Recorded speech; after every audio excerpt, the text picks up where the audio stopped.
A very good morning, students. Welcome in the TSN Senior Secondary School, and today we will learn how to write a story. आज हम क्या सीखेंगे कि एक story को हम कैसे लिखते हैं। भले कोई सी भी स्टोरी हमारे पास लिखने को आ जाए तो उस स्टोरी को हम कैसे लिखते हैं, हमें ये सीखना है। तो सबसे पहले हमें क्या करना पड़ेगा कि समझ लीजिए स्टोरी दो तरीके से लिखी जाती है। या तो स्टोरी लिखने के लिए आपको एक पिक्चर दे दी जाएगी एग्जाम में कि भाई ये पिक्चर देखिए और आप स्टोरी लिखिए, या फिर आपको स्टोरी के दो नेम दिए जाएंगे और उनके साथ में एक बॉक्स दिया जाएगा जिसमें सम हेल्पिंग वर्ड्स होंगे या फिर फ्रेज होंगे, तो उनकी हेल्प से आपको स्टोरी लिखनी होती है, राइट। और यदि आप मन से भी कोई स्टोरी लिखना चाहते हैं तो सबसे पहले स्टोरी लिखने से पहले क्या करना पड़ेगा, select topic and title of story. सबसे पहले हमें एक जो भी हमें स्टोरी लिखनी है उसका टाइटल लिखना पड़ेगा। जैसे कि समझ लीजिए आपको थर्स्टी क्रो लिखनी है तो उसका टाइटल हो गया thirsty crow. Title means story का नेम, कि कहानी का नाम क्या है, सबसे पहले वो लिखना पड़ेगा। Then write the story using the phrase and some helping word. मैंने क्या कहा, स्टोरी दो तरीके से लिखी जाती है, या तो पिक्चर दी जाती है या फिर कुछ हेल्पिंग वर्ड दिए जाते हैं। तो वो जो हेल्पिंग वर्ड है, देखिए कि भाई ये जो हमने थर्स्टी क्रो स्टोरी ली है तो इसके साथ में ये वर्ड हेल्पिंग वर्ड है, तो उनकी सहायता से हमें क्या बनाने पड़ेंगे, सेंटेंस बनाने पड़ेंगे, है ना, और उससे फिर स्टोरी लिखनी पड़ेगी। And you can write a story with the help of picture. मैंने क्या बताया, जैसे कि पिक्चर दी हुई है तो उस पिक्चर को आप देखिए कि भाई उसमें एक लड़का है, या जो थर्स्टी क्रो है तो उस पिक्चर में एक क्या बना हुआ है, पॉट बना हुआ है, क्रो बना हुआ है, सम बबल्स हैं, है ना। तो उसके हेल्प से आप स्टोरी को लिख सकते हैं। Make some sentence and arrange them. अब उस स्टोरी से रिलेटेड कुछ सेंटेंस बनाने हैं और उनको प्रॉपर तरीके से अरेंज कर कर एक मीनिंगफुल स्टोरी बना रही है। Story writing should be sensible and meaningful.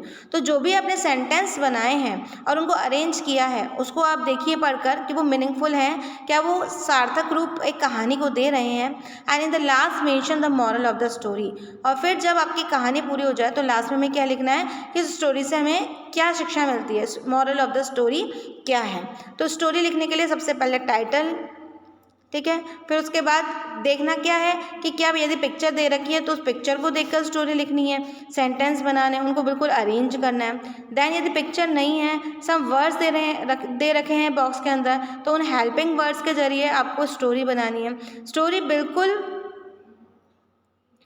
Story किस में होनी चाहिए, बिल्कुल मीनिंगफुल होनी चाहिए, यानी कि जो भी सेंटेंस बनाए गए हैं आप सबसे पहले देखिए कि किसकी स्टोरी लिख रहे हैं। जैसे हमने थर्स्टी क्रो की शुरू करी तो हम क्या लिखेंगे, once upon a time there was a crow. एक बार एक कौवा था।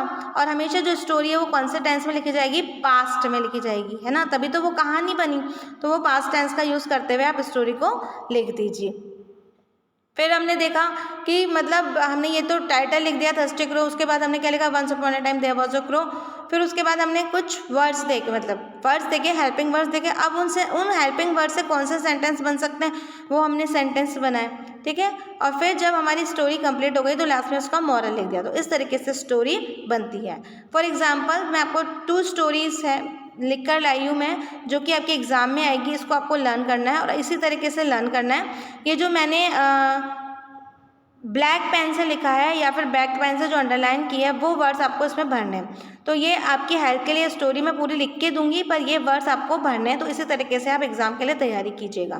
फर्स्ट स्टोरी अपनी है cap seller and the monkey, टोपी विक्रेता और बंदर।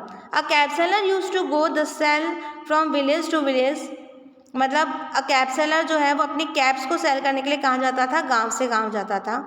तो अब ये देखिए मैंने क्या करा है, स्टोरी पूरी लिख दी है, उसमें से बीच बीच में से जो है वर्ड्स के लिए फिल इन द ब्लैंक्स दे दिए हैं। तो इसी तरीके से एग्जाम में आपकी स्टोरी आएगी कि आपको ये जो फिल इन द ब्लैंक्स हैं इनको कंप्लीट करना है और स्टोरी अपनी कंप्लीट करनी है। तो ये भी एक तीसरा तरीका हो सकता है कि आपको एक पैराग्राफ के रूप में स्टोरी लिख कर दे दी जाए जिसमें से कुछ कुछ वर्ड हटा दिए हैं और वही वर्ड आपको भरने हैं, तो उससे आपकी स्टोरी कंप्लीट हो जाएगी, ठीक है। तो मतलब आपको क्या करना है, करेक्ट वर्ड जो है वो इसमें भरने हैं और इस पूरे पैराग्राफ को आप लिख दोगे तो ये आपका स्टोरी बन जाएगी। A cap seller use to go to sell cap from village to village. एक टोपी विक्रेता अपनी टोपी को बेचने के लिए गांव-गांव जाता था।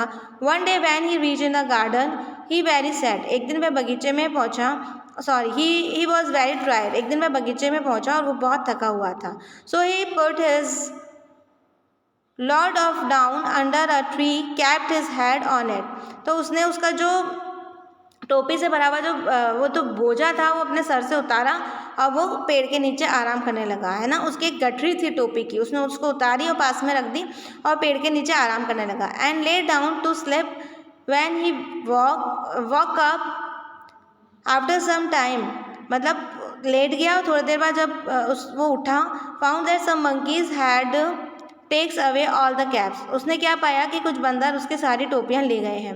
They had put the caps on their hand, और उन्होंने वो टोपियां अपने हाथ में ले रखी है। He did not know how to get them back, अब वो टोपी विक्रेता बेचारा परेशान कि वो अपनी कैप्स को वापस उन मंकीज से कैसे ले। An idea flash into his mind, उसके दिमाग में एक योजना आई। He throw his own cap high in the air, उसने अपनी जो टोपी थी उसको उतार कर ज़मीन में फेंक दिया। मंकीज कॉपिड हिम, बंदरों ने उसकी नकल की। They threw the caps on the ground, बंदरों ने भी अपनी जो टोपी उतार कर ज़मीन पे फेंक दी। Cap seller collected the cap and went happily, cap seller ने वो जो कैप है उसको कलेक्ट किया और वो वहाँ से खुशी खुशी चला गया। तो ये कहानी थी कैप सेलर और मंकी की। इसका मॉरल क्या है? नेवर लॉस हार्ट, कि कभी भी अपना विश्वास नहीं खोना चाहिए। मतलब कई बार होता है ना, जैसे कि वो कैप सेलर था, उसकी जो जितनी भी कैप्स थी वो सारी मंकीज़ ने ले ली, तो वो सोचता कि डर के मारे अब तो कुछ नहीं हो सकता, और वो हार मान के चला जाता है। तो ज़िंदगी में कभी भी हार नहीं माननी चाहिए। ये कहानी का मोरल ये है। कहानी आपको समझ में आ गई होगी कि कैप सेलर था जो थोड़ी देर के लिए पेड़ के नीचे लेट गया था और उसी पेड़ पर बंदर बैठे थे। बंदर उसकी सारी कैप्स लेकर चले गए। कैप सेलर को समझ में नहीं आ रहा था कि बंदर से वो कैसे कैप ले, तो उसने क्या, उसको एक माइंड में प्लान आया और उसने क्या किया, अपनी जो कैप थी वो ग्राउंड पर फेंक दी। तो क्योंकि जो मंकीज़ होते हैं वो कॉपी करते ही हैं, नकलची बंदर कहलाते हैं, तो उन्होंने भी वैसे किया, अपनी सारी कैप्स उतार कर ज़मीन पर फेंक दी और कैप सेलर ने वो जो कैप्स थी वो कलेक्ट की और वो वहाँ से हैप्पीली चला गया। तो कैप सेलर ने अपना धीरज नहीं खोया। तो वैसे ही हमें भी कितनी भी मुसीबत आ जाए समझदारी से काम लेना चाहिए, अपना धीरज नहीं खोना चाहिए। Never lose heart. Second story है the lion and the mouse, ये तो सभी ने सुनी होगी। Lion and the mouse. Once a lion was sleeping under a tree, the mouse jump on his body, lion caught the mouse begged for its life. एक बार क्या हुआ था कि एक शेर जो था वो पेड़ के नीचे सो रहा था और एक चूहा आया और वो शेर के ऊपर कूदने लगा। Lion caught the mouse, lion ने चूहे को पकड़ लिया। The mouse begged for his life, और जो चूहा था उसने लॉयन से क्षमा मांगी और अपनी ज़िंदगी को छोड़ने को कहा। The lion took pity on the mouse and let it go, lion ने उस माउस को छोड़ दिया और जाने दिया। One day the lion was caught in the net, the lion cried for help. एक दिन क्या हुआ, जो शेर था वो उसको किसी शिकारी ने पिंजरे में कैद कर लिया। अब लॉयन जो है बहुत ज़ोर ज़ोर से हेल्प मांगने लगा, चिल्लाने लगा। The mouse come out to help the lion, mouse जो था वो लॉयन की मदद करने आया। It cut the rope of the net and set the lion free, उसने जितनी भी नेट थी वो उसको अपने दांतों से काट दी और शेर को उस नेट में से आज़ाद कर दिया। The lion thank the mouse, lion ने उस माउस का धन्यवाद अदा किया। Moral do good have good, इसका जो मॉरल है, इससे जो शिक्षा मिलती है वो क्या है कि हमेशा अच्छा करो और अच्छा ही पाओ। तो इसमें क्या हुआ, जो पहले चूहा था वो लॉयन के हाथ में था तो लॉयन ने उसको जाने दिया, और बाद में जब लॉयन मुसीबत में था तो उसके माउस ने हेल्प करी। तो यदि शेर ने अच्छा किया तो उसे अच्छा ही मिला, इसलिए हमें हमेशा अच्छा काम करना चाहिए, दूसरों की मदद करनी चाहिए, ताकि आगे फिर हमारे साथ भी ऐसा होता है जब हम मुसीबत में होते हैं तो डेफिनेटली हमारी भी कोई ना कोई मदद करता है। यदि तुम करोगे अच्छा तो हमेशा पाओगे अच्छा। तो ये जो स्टोरी है दोनों, ये आपके एग्ज़ाम में आएगी, इसको अच्छे तरीके से आप लर्न कर लेना। इसके अलावा भी मैंने आपको स्टोरी लिखना भी सिखा दिया है कि कोई भी स्टोरी हो, यदि पिक्चर दे दी जाए या हेल्पिंग वर्ड दे दिया जाए तो उनकी सहायता से हम कोई भी स्टोरी को आसानी से लिख सकते हैं। So thank you so much and do your work in proper form in your copy. Okay, ये जो वर्क है स्टोरी लिखने का, ये आपको कॉपी में करना है। कहाँ करना है, आपकी जो कॉपी है जिसमें आप क्वेश्चन आंसर कर रहे हो उसकी हाफ कॉपी में ग्रामर की कॉपी बनानी है और उसमें हाफ पोर्शन में ये ग्रामर का वर्क जो स्टोरी है, ये दोनों स्टोरीज को लिखना है। So thank you so much and do your work proper in your copy and in time.